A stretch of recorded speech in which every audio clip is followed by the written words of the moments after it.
Good morning. Good morning. Good morning, everyone. Good morning. I am so delighted to be in conversation with you about this extraordinary book. I want to go back in time a little bit.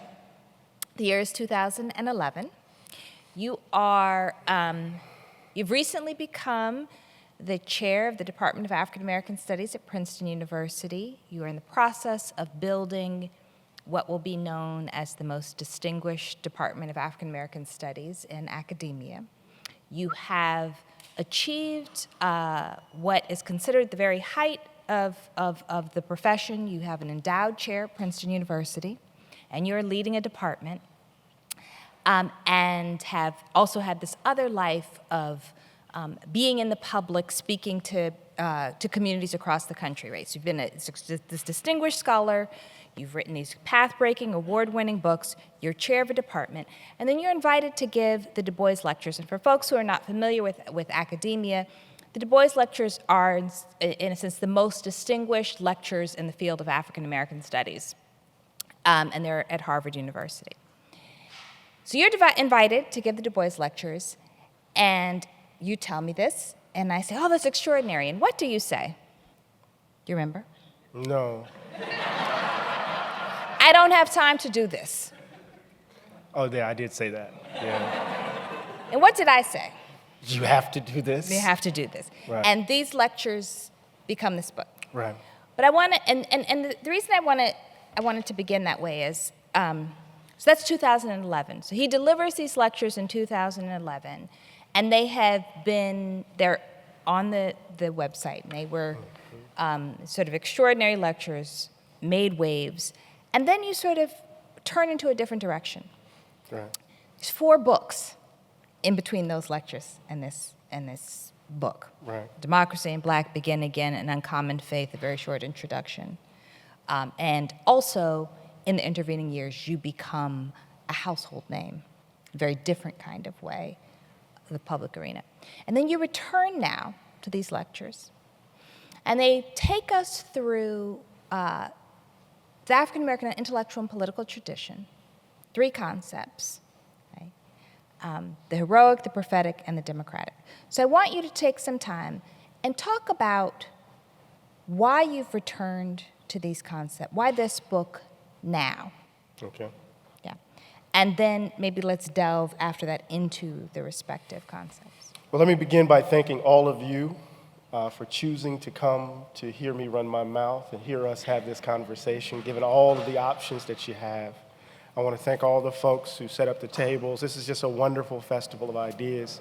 I want to thank my interlocutor, Imani Perry. She's actually quite humble because these lectures would not exist if it wasn't for her on so many different levels. And she read them over and over again, listening to the formulations, telling me to less Dewey, more you, these sorts of things. So it's just a delight to be in conversation with you. And I should say that the book is not even out yet. This is a soft launch.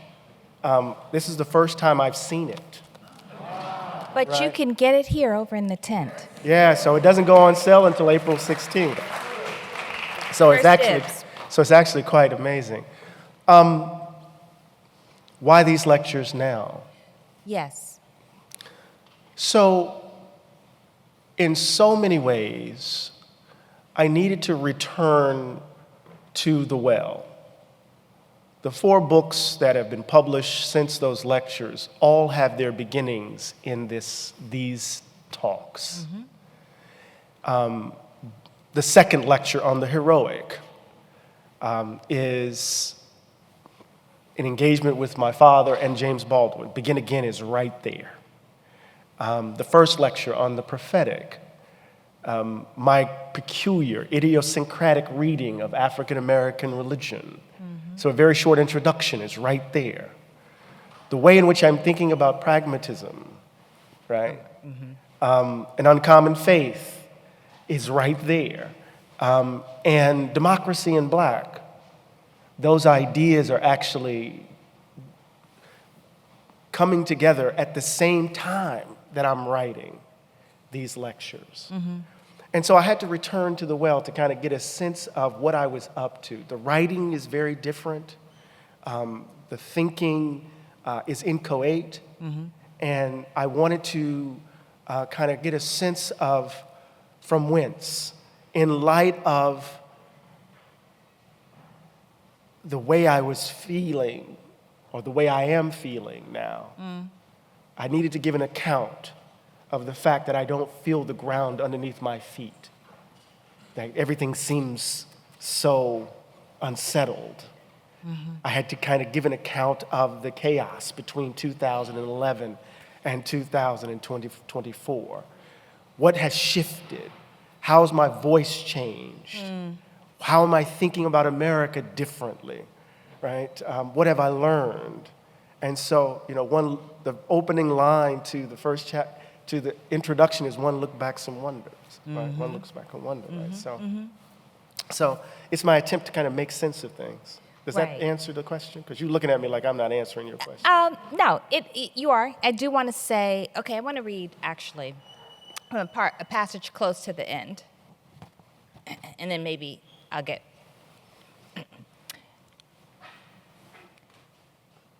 The answer to their troubles in this country rests, as it always has, with the willingness of everyday people to fight for democracy, not with the outsourcing of that struggle to so-called prophets and heroes, but with the realization that the salvation of democracy itself requires in part the creation of personal attitudes in individual human beings that affirm the dignity and standing of all people.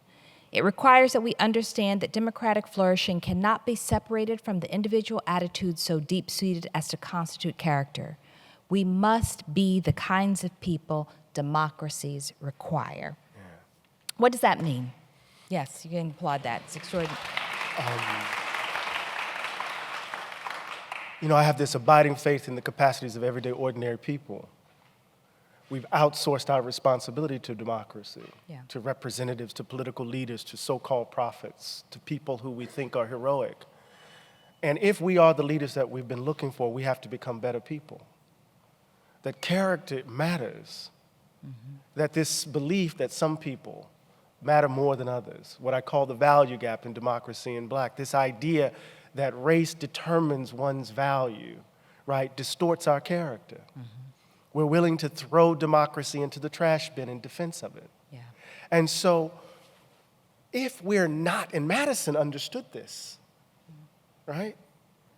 If we're not the kinds of people who are willing to be, who are committed to the idea that we can be self-governing, to the idea that no matter your station in life, you have standing, you should be accorded dignity, that you shouldn't be disregarded.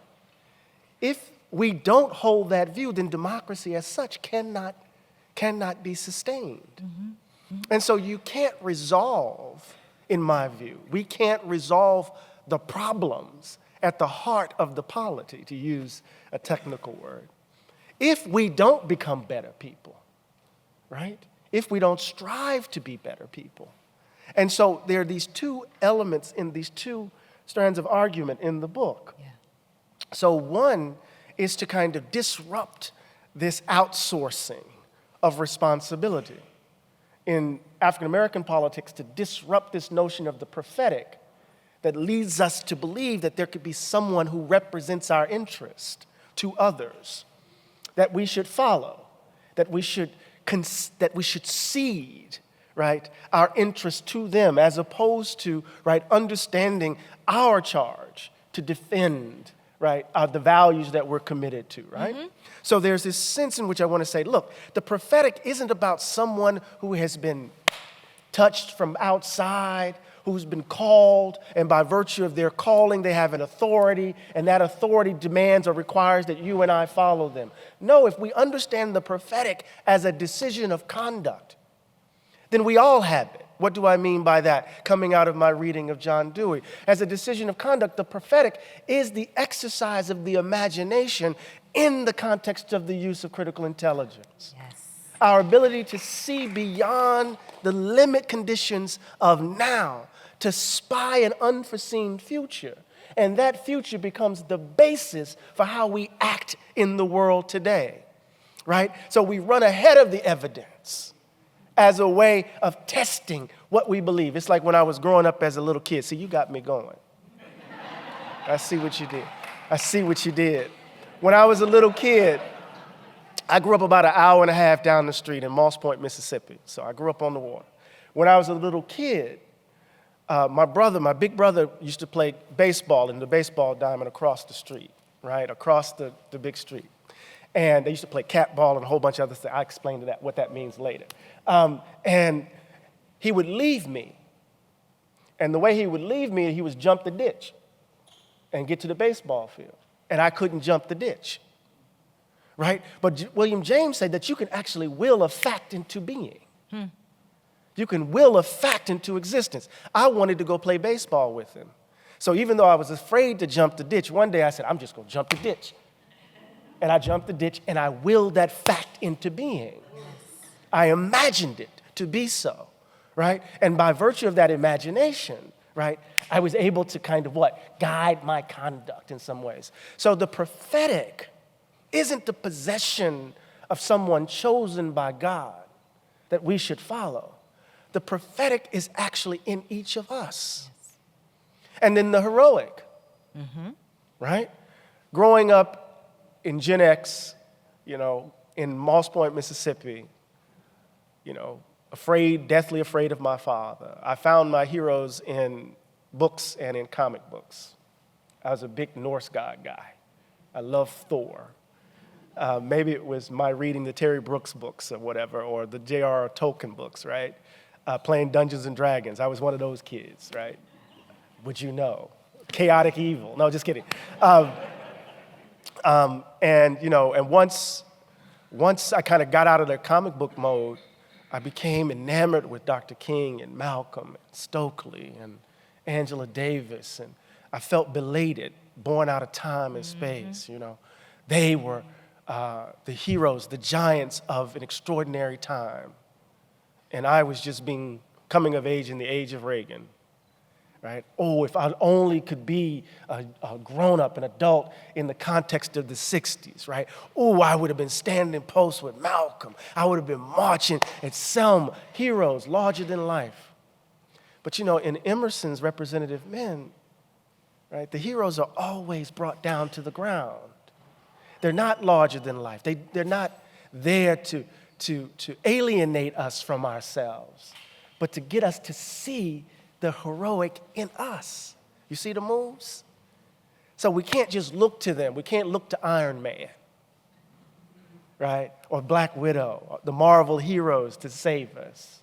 We are the heroic figures if we're going to save democracy as such, right? And so the book is kind of me thinking through that passage is kind of how do we understand our place? If we're going to be prophetic, if we're going to be heroic, if we're going to defend a conception of democracy that affirms the standing and dignity of everyday ordinary people, we have to understand the political work of becoming better people. Right. Does that make sense? We have to become better people if we're going to be the kinds of leaders that democracy requires. Yeah. Does that make sense? Absolutely. And so part of what I want to step back just for a little bit because part of the journey, I think, over the past 14 years is that you have, well, we could go back 30 years, really, but you've told a story about the history of Black thought and Black politics, beginning from your very first book, right? Kind of clarification of the 19th century, right? And then once you get into the public arena, you're helping us. I mean, this is part of it. You're so beloved because you always provide a kind of clarity with out through the noise of the current landscape, right? Thank you. But there's a shift here in what you're saying, because part of the shift is this is not a book. It's just not a book where you're telling us I'm going to help you interpret the world. It is a book in which you're going to help us imagine how to be. Right. And this is why I see this book as in some ways a shift from what we might call the charge of the public intellectual to the charge of the public philosopher. It's a particular role about how to be in that you're offering us about how to be in the world. And the way that you do that, and you hinted at this in what you said, and so I just want you to delve a little bit more into it, is that you take these storied figures, King, Malcolm, right? You Miss help Baker, us. Ella Baker, too. Well, I'm going to get Okay, to her all right. in a minute. But you help us reinterpret how they ought to function for us out of the iconographic, right? By calling on your vast archive. It includes Emerson and Dewey and Wolin, right? And then you bring us to Miss Ella Baker, right? Who in many ways is, I think of as the beacon intellectual organizer of this text. So you talk, because I think she's not as well known as these other folks. You talk about what she provides in terms of not just who she is, but how she helps you rethink how we ought to take up figures like King and Malcolm. Yeah, so Miss Baker is this extraordinary figure of the 20th century. Without her, and without her tireless work, and I should say that Imani, as a young girl, used to sit with her in Boston as she was, in those latter years and losing her memory, as it were. Yeah. So she used to tend to her. They take her to the park. Take her to the park and everything. But Miss Baker was a critical figure. In the 1940s, she was a field secretary for the NAACP, organizing NAACP chapters in the South. She was the first executive secretary of the Southern Christian Leadership Conference. So when King organizes SCLC, he didn't organize it. Miss Baker organized the organization. And then when the student sit-ins started happening in Nashville and in North Carolina and in Atlanta and the like, and then so you got these young people who are engaging in sit-ins, and they actually organize a conference. She organizes a conference on April 1st, 1960 at Shaw University, her alma mater, which then leads to the formation of the Student Nonviolent Coordinating Committee. And she used the weight of her organizing past to keep SCLC, to keep SNCC, to keep NAACP, to keep the Urban League, their hands off these young folk. Bob Moses could not go into Mississippi and organize because Bob Moses goes into Mississippi and he connects with who? Amzie Moore. Amzie Moore is a connect that Ella Baker connects him to because of her organizing in Mississippi in the 1940s.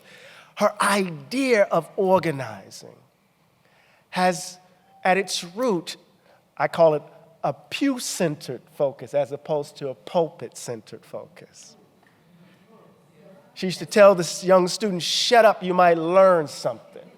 Shut up and listen, you might learn something. The idea is to create the context under which indigenous folks in their communities can recognize the power of their own imaginations and leadership skills so that they can become the leaders that they're looking for. And so from Littleton to North Carolina to Shaw to New York, Miss Baker's at the heart of this conception of democracy which affirms the capacity of everyday ordinary folk. In fact, the title of the book comes from her, right?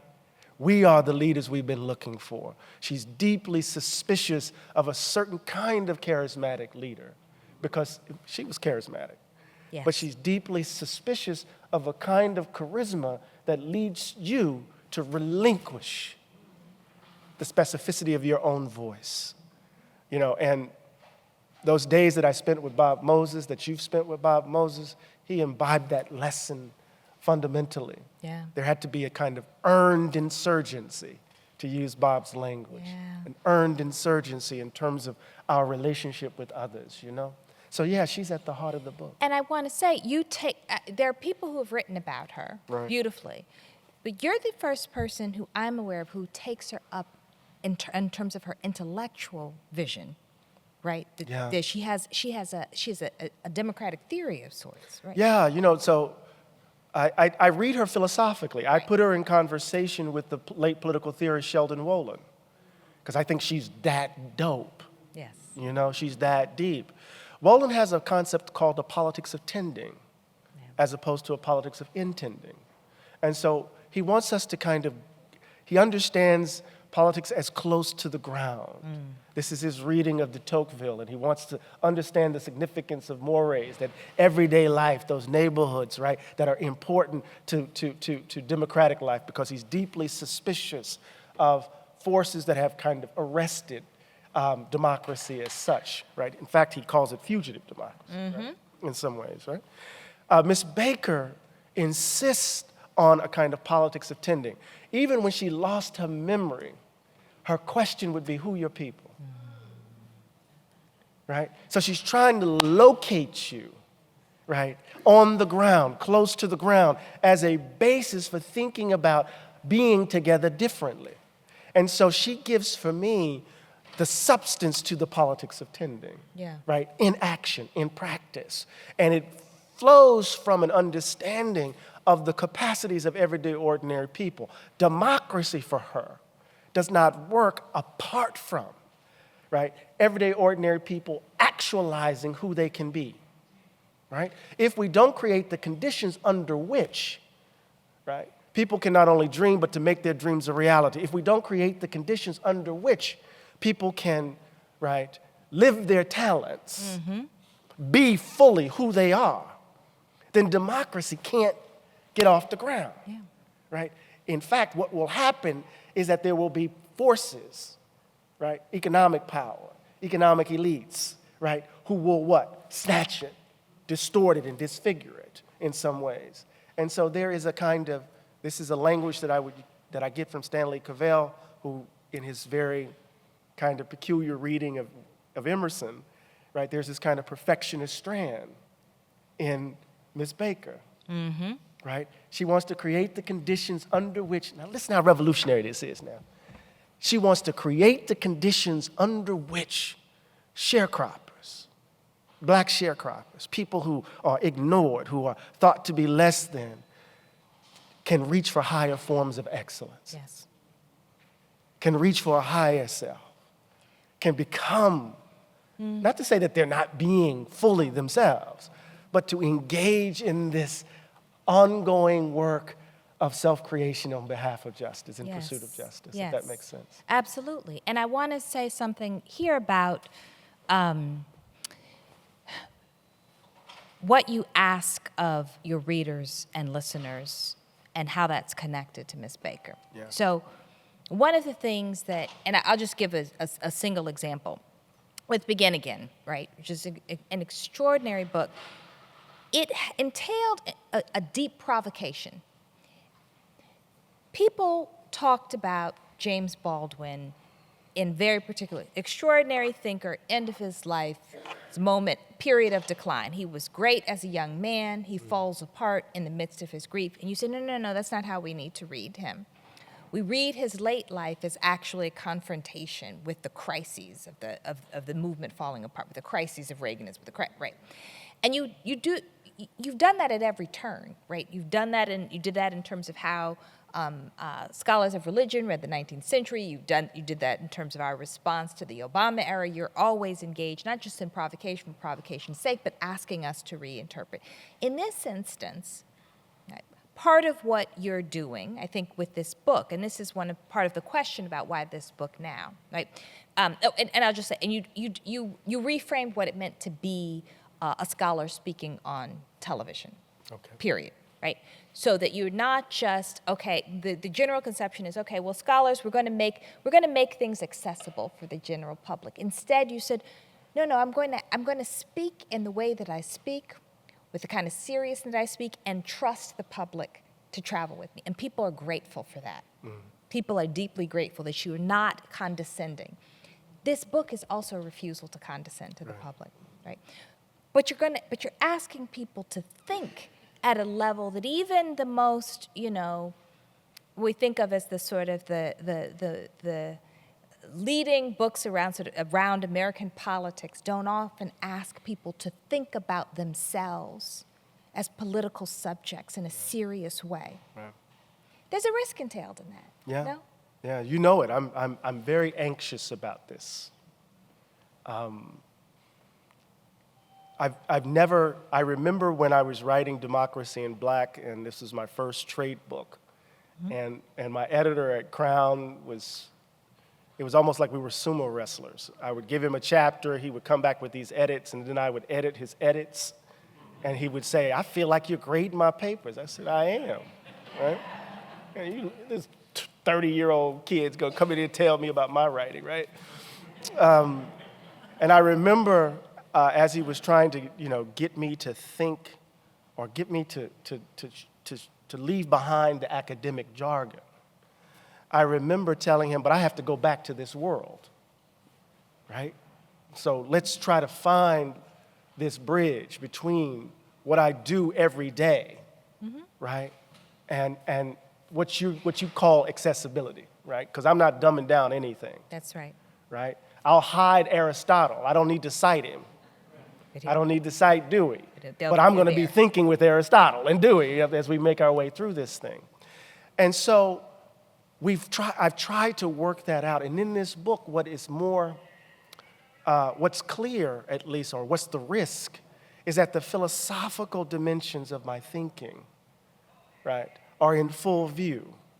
And I'm asking the readers, my readers, the people who listen to me, right, to walk with me through these texts, right, to think for themselves with these resources and to find what might be useful in the work that we need to do in order to salvage American democracy, you see. I think, if folk can watch Game of Thrones with all of those plots and stuff, and all that stuff collapsing, right, you can deal with some complex formulations, right? Right? As opposed to, I want to say that, you watch Morning Joe on MSNBC. Damn it, after you watch Morning Joe, if you watch Morning Joe to 11th hour, it's the same news the whole day, right? It's almost the same story the whole time, right? At some point, we want to go, can we do some long-form thinking here? Can we settle down and be still and actually dive deeper here? Can we trust each other to work our way through this so that we can come out on the other side a little bit more serious about the circumstances of our living, the condition of our life, So the book is a risk. And you're willing to take it because? Shit.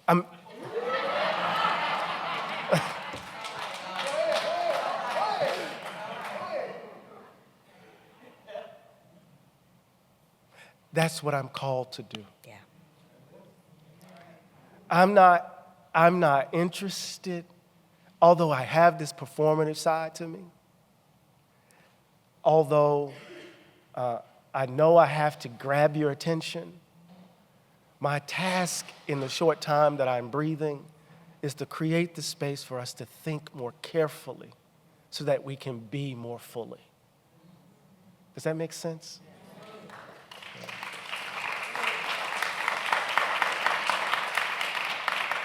And I think you see how folks are reacting? They're ready. They're willing to walk with you through this book. It's just excellent. We're ready. Thank you. People are ready. And I do want to stay there a little bit longer because I think there's a piece of it that's also about the moment that we're in. Right. That I would love for you to offer a little bit of an account of this. And not just, we're in an election cycle, but I think what this book is talking about is something much, it speaks to this moment, but it's a much broader question about where we are in human history, in this nation in particular, but also internationally, and a kind of urgency, to borrow a word that we talked about yesterday, right, about this moment. And then we can move to audience questions, but yeah. There's no guarantee that this fragile experiment will survive. And it's not just simply because of Donald Trump. Trump is in so many ways an avatar for the rot that's at the heart of the country. You read Douglas's July 5th, 1852 address, and he says there's a reptile coiled tight at the heart of the nation. A reptile coiled tight, the heart of the nation, and we must rid ourselves of this. He begs the young nation to rid itself, to tear it loose, to cast it away. And his hope in 1852 is rooted in the youthfulness of the nation. In 2026, we're 250 years old. July 4th, 2026, 250th anniversary, and the serpent is still wrapped around the legs of the table, still wrapped around the heart. And at the heart, that serpent is really, right, this belief, this practice, this understanding, this view that certain people, because of the color of their skin or what they own, ought to be valued more than others. And it distorts and disfigures everything, right? So going to the heart of the issue for me is that, and for Jimmy or Baldwin, it's always the moral question. The moral question is, who do we take ourselves to be? Right? And to answer that, who do we aspire to be?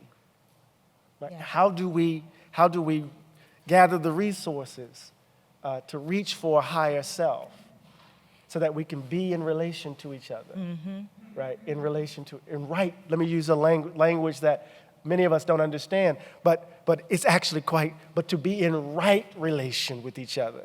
And what does it mean to be in right relation? That's the definition of non-domination, right? That's the definition of non-domination, and that's really key to me. And I want to say as part of that, and because part of the book is a response to what Afro-pessimism, when we talk about in academia, Afro-pessimism. Maybe we don't want to go too deep into what that is, but you believe in democracy. Fundamentally. That is not, shall we say, necessarily as the most popular position in academia presently. Nah. There's a deep skepticism towards democracy. There's deep skepticism towards the but you believe, and explain why, because you have a particular, maybe we can get into democratic perfectionism a little bit, but you have a particular sensibility about what it is. Yeah, I don't think democracy is reducible to processes and procedures. It's not about elections. It's not about, these documents and democracy for me is an ethical way of life. That's John Dewey's definition of it, right? And what does it mean? It is an ethical way of life that affirms the dignity and capacity of everyday ordinary folk to engage in the decision-making that determines the outcomes of their lives, that might have a determining role in their pursuit of what they take to be the good life. Right? Yes. And to my mind, I'm willing to bank my all that it is the best political arrangement that we can find in affirming the dignity and standing of everyday folk. So it's an ideal towards which I aspire that then I use to kind of critique current relationships, right? The current order of things. So it's the value that provides the context of your critique of our failure to achieve. Absolutely, you see. So now if I didn't, it's a faith claim. I'm running ahead of the evidence. If I didn't believe in democracy the way I do, I probably would drink too much Irish whiskey. Or I would easily slip into taking the bribe. And the bribe is real, where, I could become adjusted to the world as it is and just get paid. I'm already getting paid, though. No, just being silly. I don't want to say my hands aren't dirty, but the point is that, the Afro-pessimist view on a certain reading, I mean, we could be nuanced about it, but on a certain reading, can easily lead to a justification to be selfish. Just give up. It's not worth it, right? The world is organized in such a way that if I act in pursuit of justice, I reinforce an anti-black world. So the only way I can engage in politics is to jump out of the world as such, right? But, the last line of the book comes from Toni Morrison's a Toni Morrison lecture. And she does this wonderful riff on Annie Dillard. I said, this is the last paragraph, right? But the kind of salvation I'm talking about is not found in such tricky magic, nor is it in some heavenly by and by. Quote, salvation is not flight from the wrath of God, Baldwin declares. It is accepting and reciprocating the love of God. Salvation is not separation, it's the beginning of the union with all that is or has been or will ever be, end quote. It is found in the going toward evident in the politics of lending and the politics of tending, and love is its carriage. The rantings of a romantic madman? Perhaps. But this is the gift I found in the tradition that is the wind beneath my wings. The world remains cruel, and the United States is especially maddening. But the words of the late Toni Morrison seem more resonant than ever. Quote, "Of course there's cruelty. Cruelty is a mystery. But if we see the world as one long, brutal game, then we bump into another mystery, the mystery of beauty, of light, the canary that sings on the skull.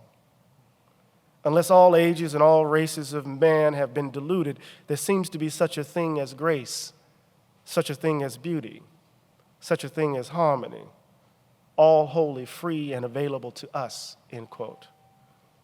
And so the last two words of the book are, "Now fly!"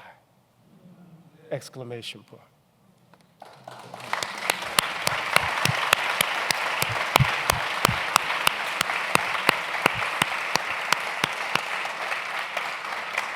I should say, before we get to questions, I should say that a lot of this work found its beginnings in one of my teachers. Everybody knows that I'm a student of Cornell West and how much I love Cornell. And the irony, when y'all see how much I love Cornell, you're going to be surprised because I jump on him in this book. That's true. It's an act of love, as it were. But also, I want to just give a shout out to my late teacher, Dr. Albert Ravito. Amen. And Emily Ravito, his daughter, is sitting right there.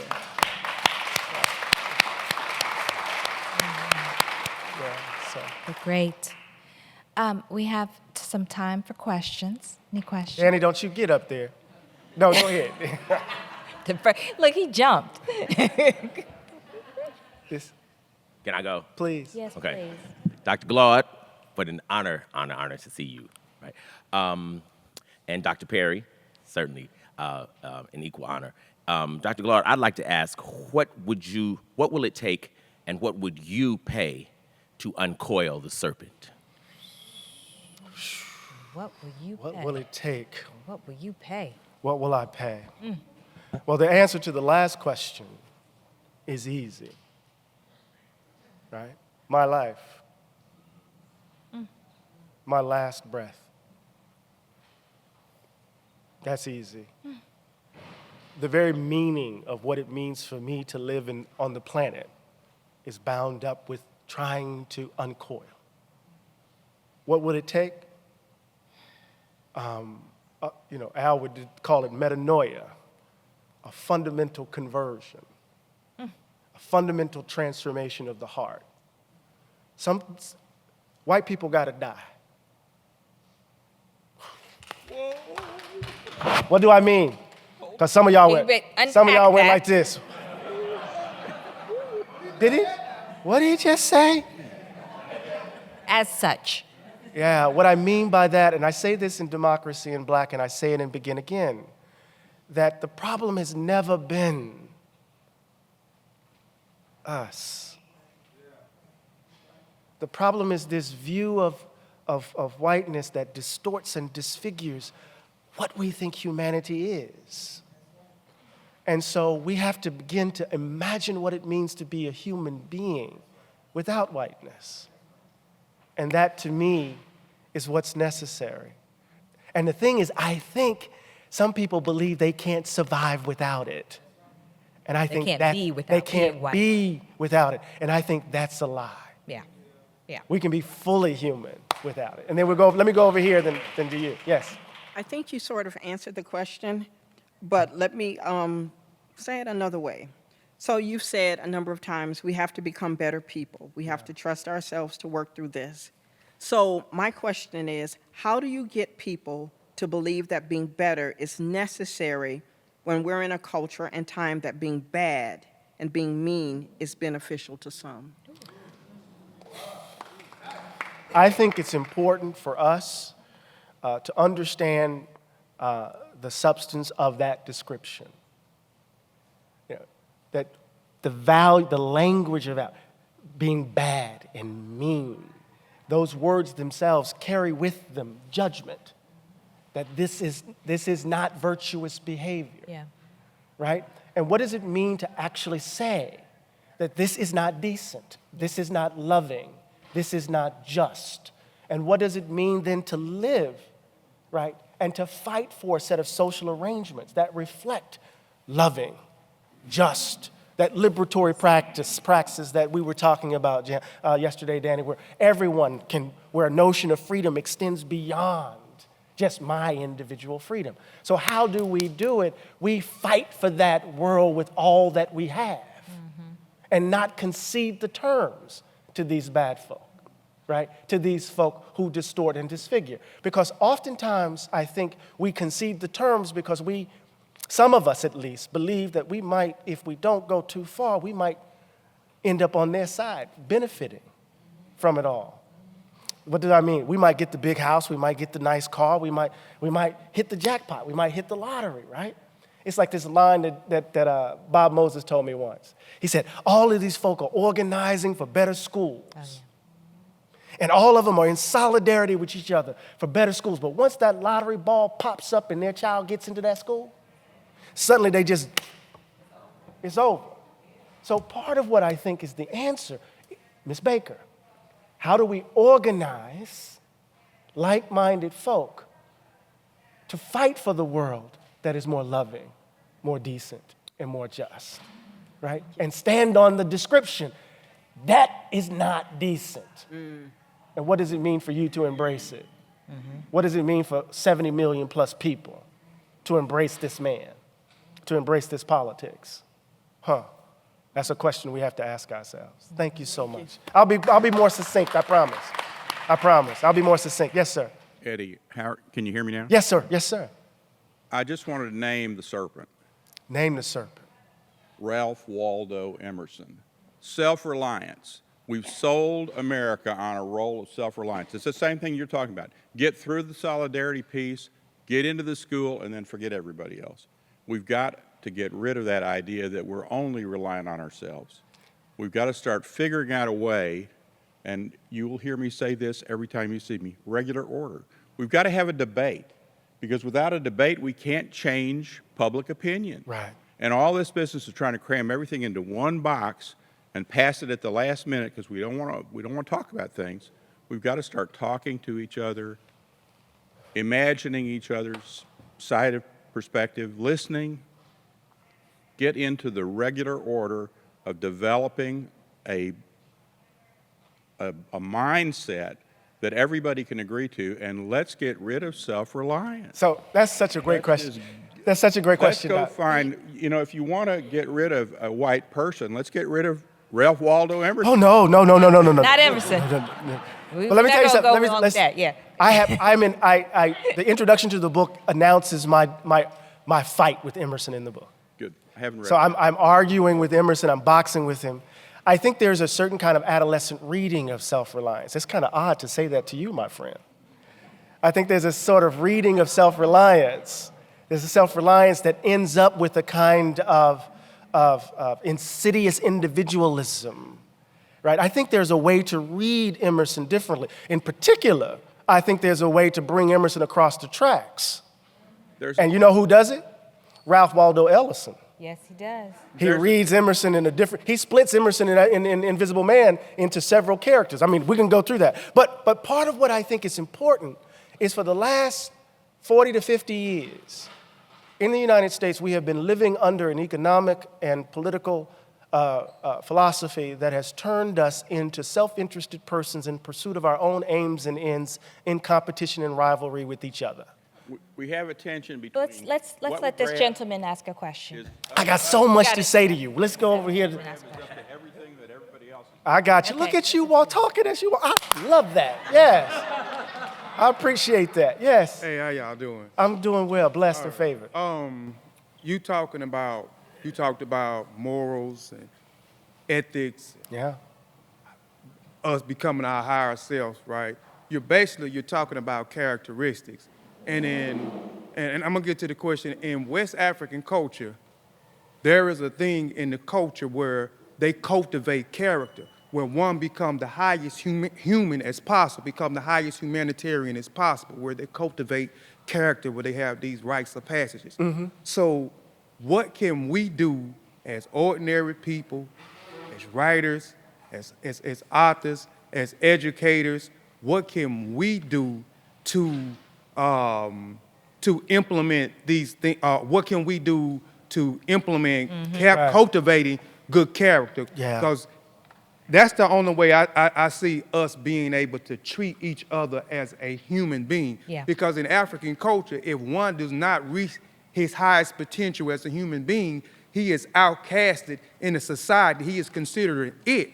Right. He's not a person. He's not a human being because he does not amplify compassion, empathy, love for one another. So what can we do as a people, you know what I'm saying, to I do. to captivate good character? What can we do to implement it in our families and our society? I appreciate you. You got just a few seconds to And answer. they're not even seconds. It says 0, 0, 0. Real quick. I'm sorry, y'all. You know what I think, brother? Thank you for your point. You know, there's the importance of ritual that exists in a number of different spaces that kind of socialize us into being a certain kind of human being. But I want to be very, very clear, y'all. Oftentimes, because people run their mouths and they write books, we assume that they have the answer. But you know what Miss Baker told me? Shut up and listen. So I might not have the answer to the nature of the rituals that are required. But what I've done is create the conditions under which we can understand the importance of character formation. And then communities, everyday ordinary people, can begin to build those ritual processes, those practices in their communities, right, to do that work. But I know one thing. When I open up my Instagram and I see Swanee talking about she weighing 25 million, 25 million, and she's blinging with diamonds, I know something is corroded at the heart of who we take ourselves to be. I might not have the answer to how we get there, but I'm hoping that together we might can figure that out. All right?